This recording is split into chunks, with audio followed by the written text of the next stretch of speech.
Hi guys, so ayun, part 2 na tayo sa topic natin na about sa termination. So bakit ko kinat kanina? Kasi madami pa akong i-share sa inyo about sa pagdeterminate ng mga amo, kung bakit yung amo natin is tineterminate tayo. So ayun guys, isa pa na dahilan kung bakit tayo tineterminate is sa paggagarantor nyo sa pag-uutang sa bangko. Yung gagarantoran mo yung kaibigan mo or kakilala mo sa bangko, tapos yung kakilala mo na yon is hindi siya makapagbayad ngayong buwan or hindi siya nagbabayad, ganon. So ikaw na garantor yung kukulitin ng bangko. Kaya aware lang tayo sa paggagarantor guys. Malalaman at malalaman yan ng mga amo natin. Kasi pag nangutang tayo sa bangko is kailangan mo yung Hong Kong ID mo at saka yung kontrata mo. Yun yung pinaka ID mo or proof mo na nag-work ka dito sa bansang Hong Kong para pautangin ka ng bangko. So, kailangan mo din ng guarantor. Yung guarantor mo din, ganun din ang ipapasa. So, nandoon yung address at pangalan ng amo mo doon sa may kontrata mo at doon malalaman ng bangko kung saan nakatira yung guarantor mo or yung tao na nangutang sa bangko. Kung hindi magbabayad yung kaibigan mo na ginaranturan mo, siguraduhin mo na ikaw ang kukulitin ng bangko hanggang sa yung mga bangko is amo mo na yung sasabihan nila na isa kang garantor. So aware lang tayo guys sa mga paggagaranturan natin. Isa pa dito is yung madaming pinapadalhan. What I mean guys is example, nagpadala ka sa mama mo, sa kapatid mo, sa auntie mo, or sa mga pinsan mo. Yung mga yon, yung iba-ibang pangalan yung pinapadalhan mo. Katulad ng nangyari din sa isa kong kakilala is tatlo lang yung pinapadalhan niya, mama niya, kapatid niya, at saka yung auntie niya ata yung isa. So, hindi ako sure kung auntie, basta tatlo lang na nakamag-anak niya. Pero nalaman ng amo niya, maselan kasi yung amo niya, so nalaman ng amo niya na madami siyang pinapadalhan. Ayaw ng amo niya na madami siyang pinapadalhan. Kasi guys, yung mga amo natin minsan is ayaw nila na kung sino-sino na lang yung pinapadalhan mong tao ng pera mo. Kasi ang gusto ng ibang amo is makapag-ipon ka, nagtrabaho ka dito sa bansang Hong Kong para lang sa pag-iipon mo ng pera. So maging aware talaga tayo guys kung ano talaga yung ugali ng amo natin. Magdahan-dahan tayo sa bawat kilos natin kasi hindi natin alam kung okay ba sa kanila or hindi. Marami kasi din na mga amo na mga istrikto or kaya maselan talaga sila sa mga ganyang bagay. So aware lang tayo. And then ang isa pa na dahilan is yung nagsa-sideline ka tuwing day off mo. Example, may day off ka tapos nag-sideline ka or yung tinatawag nilang kuskus. Kuskus kasi ang tawag nila dito pag nag-sideline ka sa ibang amo or kaya yung may kakilala ka tas refer ka na ikaw muna maglinis sa ganitong araw kasi nga magde-day off ako. Bawal yun. So maging aware din tayo doon sa mga sideline. May amo din kasi guys na nakakaunawa, naiintindihan nila yung dahilan kung bakit ka nagsa-sideline, pero karamihan na mga amo is ayaw talaga nila. At nasa policy din ng Hong Kong na bawal mag-sideline dito sa bansang Hong Kong. Kung ano yung nasa kontrata mo, yun lang, doon ka lang mag-work, yun lang yun. Pero kung yun nga, gaya ng sabi ko, yung matuto ka na pag magtagal ka sa bansang Hong Kong, so ibig sabihin alam mo na yung pasikot-sikot, maging aware lang ulit. Huwag lang tayong padalos-dalos sa mga kilos natin. And then isa dyan din yung pagseselos. Selos guys, tineterminate din nila yung kasambahay nila dahil sa selos. alam nyo na siguro kung bakit ko sinabing isang dahilan ang selos, kasi nga magaganda ang Pinay. Joke lang. Hindi, kasi nagsiselos yung among babae sa inyo dahil nga minsan hindi natin talaga maiwasan, guys. May nakikita yung amo natin na babae na kahit wala naman tayong ibig sabihin, pero may nakikita yung amo natin na bakit minsan napapatingin yung amo mong lalaki sa'yo, yung ganon. Diyos ko dahil, mag-ingat-ingat. Kung maganda ka na, huwag ka lang masyadong nagpapaganda sa loob ng bahay ng amo mo. Hayaan mo maging gurang ka sa loob ng bahay ng amo mo. Hayaan mo maging prinsesa muna yung amo mo sa loob ng bahay. Kasi pag nag-day off ka, panigurado yan na hindi mo naman pababayaan or hindi mo naman siguro papayagan yung sarili mo na maging kurang na magde-day off. Kasi sa pag-day offan, pabunggahan ng damit yan. Pabunggahan or pagandahan. So yun, aware tayo doon sa amo natin na babae dahil sa selos.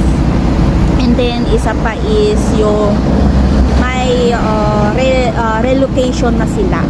Yung mga karamihan din kasi dito sa Hong Kong, guys, is hindi talaga permanent address nila ang Hong Kong. Meron yung iba is taga China talaga, nagpunta lang dito kasi may trabaho, or kaya nag-aaral yung anak, or kaya may business sila dito, kaya dito sila nanirahan pansamantala. Pero pag example, yung amo mo is babalik na doon sa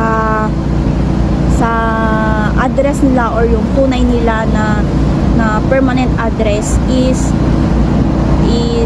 i-break nila yung contract mo. Yun naman is maganda naman na break contract yon, kasi walang dahilan or wala naman silang ibang isusulat doon sa termination paper mo, kundi dahil doon sa relocation lang. Meron naman yung mga ibang amo is bago sila lilipat or bago sila aalis ng Hong Kong is hahanapan ka or itatransfer ka sa mga kakilala nila or i-refer ka sa mga kaibigan nila na maganda yung performance mo sa kanila. So hahanapan ka nila or ibibigay ka nila sa mga kamag-anak nila na nandito or mga kaibigan nila, and then sa kanila i-break yung contract para assure din sila na makakabalik ka din dito sa bansang Hong Kong para mag-work. Yung ganon, yung pag nahanapan ka na nila ng amo mo, then syempre mag-usap tayo ng nahanap nila na amo, kung magiging okay, then uuwi ka kasi muna sa Pilipinas bago ka ulit babalik para panibagong kontrata. Ganun lang yon. Tutulungan ka pa rin nila yung iba, pero yung iba is ite-terminate ka na lang nila or i-break nila yung contract mo. Yun na yun, bahala ka na sa buhay mo. Pero good naman yun, magandang dahilan naman yun, hindi naman siya bad.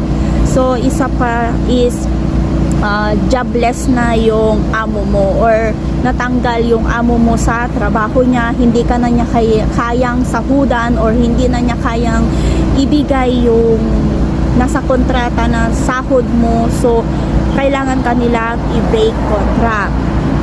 Jobless yon. Yung kahit sabihin natin na may trabaho naman yung isa mong amo kasi mag-asawa nga sila, pero kung hindi na kasi kasya sa budget nila, kung hindi na kasya doon sa pera nila, yung ipapasahod nila sa'yo, i-break ka talaga ng contract or kaya hahanapan ka ulit ng panibago mong amo. Pero yung sinasabi kong hahanapan ka ng bagong amo is mga nasa 20% lang yung ganon na amo, na yung iisipin din nila yung kapakanan mo or iisipin nila na good job ka sa kanila, kaya tutulungan ka pa rin nilang makahanap ng panibagong amo, yung ganon.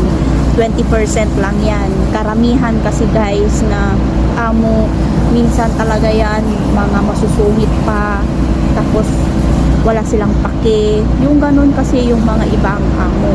So isa pa is yung paggamit mo ng mga personal na gamit ng amo mo. Example, yung mga kutsara nila, tinidor, or pinggan, plato, baso, basta yung mga personal na ginagamit nila, mga blower nila, mga ginagamit nila sa buhok nila or sa mukha nila, yung mga ganun. Kailangan guys, bago ka gumamit ng gamit nila sa loob ng bahay, is tanungin mo, pwede ba ako gumamit ng ganito kahit maihalubilo na yung mga gamit nyo sa gagamitin ko. Itanong nyo guys, kasi may maseselan nga na mga amo. Itanong nyo, kasi isa pa yan na dahilan kung bakit kanila tineterminate, kasi hindi mo tinanong kung okay lang pa na gamitin mo yung baso, samantalang kailangan mo pala na gumamit ng ibang baso na yun na lang talaga yung gagamitin mo, yung mga ganun ba. So kailangan magtanong kayo kung pwede nyo bang gamitin.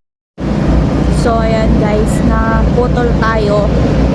So ayun, isa pa sa mga dahilan ng termination guys is yung hindi kayo magkaintindihan.